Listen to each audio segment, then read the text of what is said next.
voltamos aqui com a professora Jaci. Jaci, você traz na sua fala, né, a temática da estimulação precoce. E há muitas confusões sobre isso, né? E, inclusive, uma temática que levou, né, a lei que leva o nome da tua filhota. Eu queria que você falasse um pouquinho mais sobre esse processo de estimulação precoce, para que as pessoas entendam melhor como é que se dá pedagogicamente isso nas escolas. E nas creches, obviamente, né? Sim. Como a gente estava conversando, estimulação precoce, a gente tem 12 viés de estudo, da saúde e da educação. Cabe a nós discutir dentro da nossa alçada, que é o campo da educação. Não é? É possível fazer estimulação pedagógica precoce? Sim, dentro das escolas, por meio do atendimento educacional especializado, que é o AEE. Dentro desse espaço que é as salas de recursos multifuncionais, a partir da fase creche, que a inicialmente se fala é marco zero, não é? Começar a esse trabalho, mas lembrando que não é uma perspectiva de ontogenia, né? De analisar o aspecto endógeno do indivíduo, não é isso. Nós partimos do ponto de vista né, histórico, cultural do Vygotsky, nós nos tornamos seres, né, a partir do nosso nascimento, em mediação e interação social e cultural, que nós não podemos dizer, né, numa perspectiva dialética, né, que a gente vai se tornando humano, né, devido a essas mediações que vão se colocando do ser que nasce. Pontuando isso dentro de uma creche, que a partir dessa fase, né, vem para a escola, que é o ponto vital do desenvolvimento humano, eu sempre falo isso, né, que é para olhar para essas infâncias, né, de um modo particularizado, individualizado, que se dá a estimulação. A estimulação precoce, ela, antes de tudo, ela é para aquela criança que traz uma história de vida, perspectivas emocionais, de afetos felizes ou infelizes, né, com que Deleuze já falava sobre isso, Spinoza também, né, de chegar até mim. Dentro dessa perspectiva inclusionista, né, eu vou fazer o meu plano, tá? Isso no AE, tá? E de lá dentro eu vou ver como é que está o desenvolvimento psicomotor dessa criança, se ela está com atraso, geralmente tem, né? Se está dentro do espectro autista, como é que eu vou chegar, né, e trabalhar. Existem muitas escalas e muitas estratégias pedagógicas que a gente vai trabalhando, se é da oralidade, se tem alguma paralisia cerebral, se tem alguma deficiência intelectual. Então você vê, é um leque.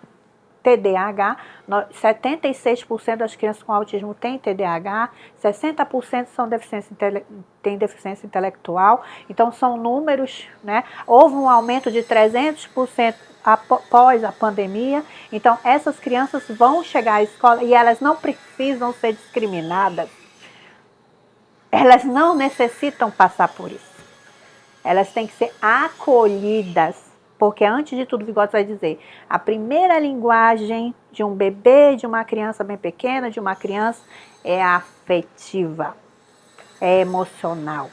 Até o alimento é É afetivo, né? afetivo, não existe. A escola visa muito na cognição, se aprendeu, se não aprendeu. Mas entre esses processos, existe a afetividade. A escola ela não pode tirar a afetividade, deixar só alguém. Não existe isso nem para nós adultos. Nós estávamos falando sobre perdas. Se a gente acabou de perder uma amiga, irmã, como é que você quer que eu renda 100% de aprendizado? Não existe isso, gente. A escola não pode, e nem ser um espaço de afetos tristes, não é? Mas é um espaço de primeiro lugar, principalmente bebês, de acolhimento, de afetividade. E aí sim, e na prática clínica que eu tenho, eu vejo quanto as crianças desenvolvem com a mediação de afeto. E às vezes nós não estudamos isso, nós não damos valor a isso.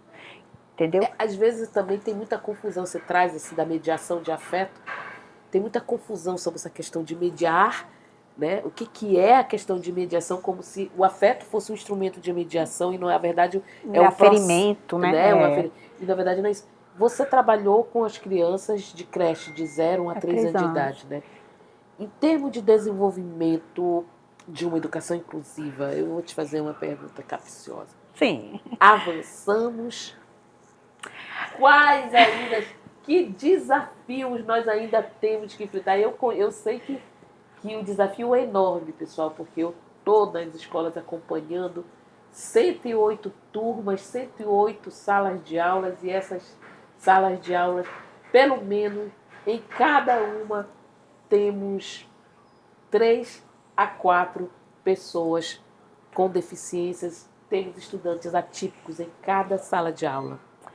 No sentido de que na época que era esse marco temporal, nós tínhamos 12, 13 creches, hoje nós temos 25, houve um aumento quantitativo, mas é ínfimo frente à população da primeira infância, primeiríssima infância em Manaus.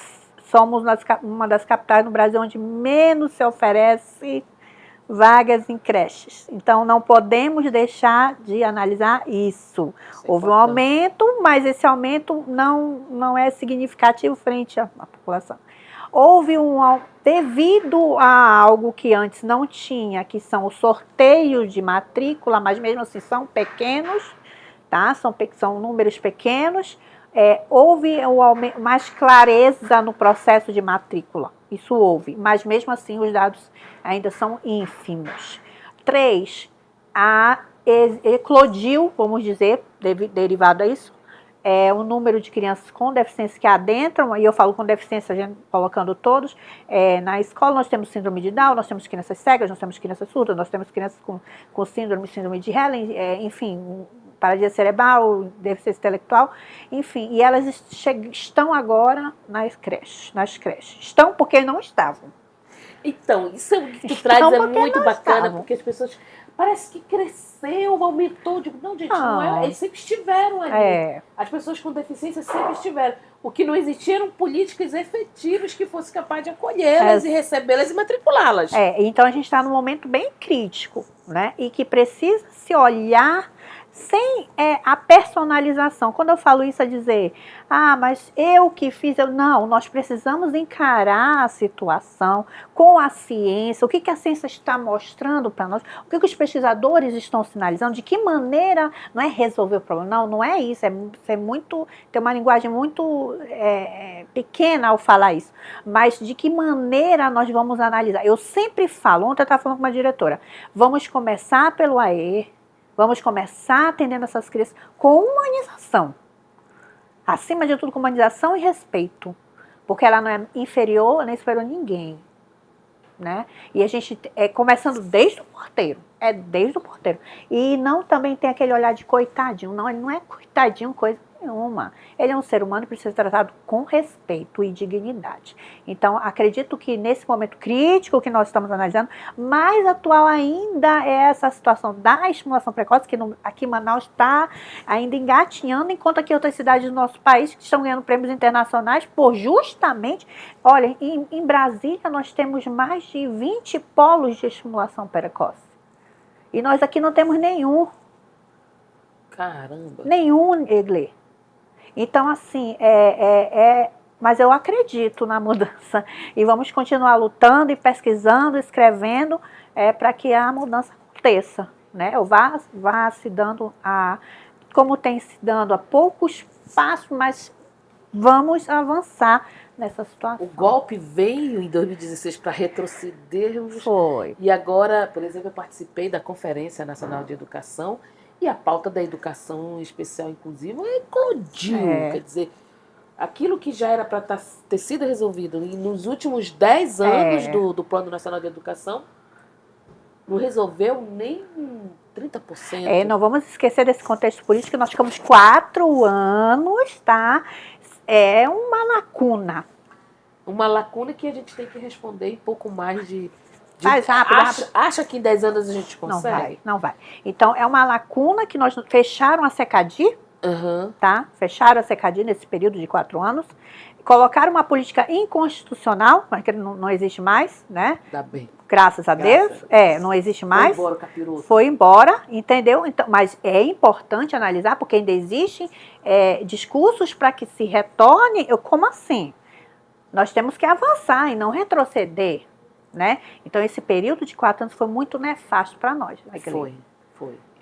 A gente reconhece, a gente sabe, porque quem está na escola, quem está no mundo, quem está na vida, reconhece tudo isso. A luta é constante, a luta é permanente, e as pessoas com deficiências e todos os demais transtornos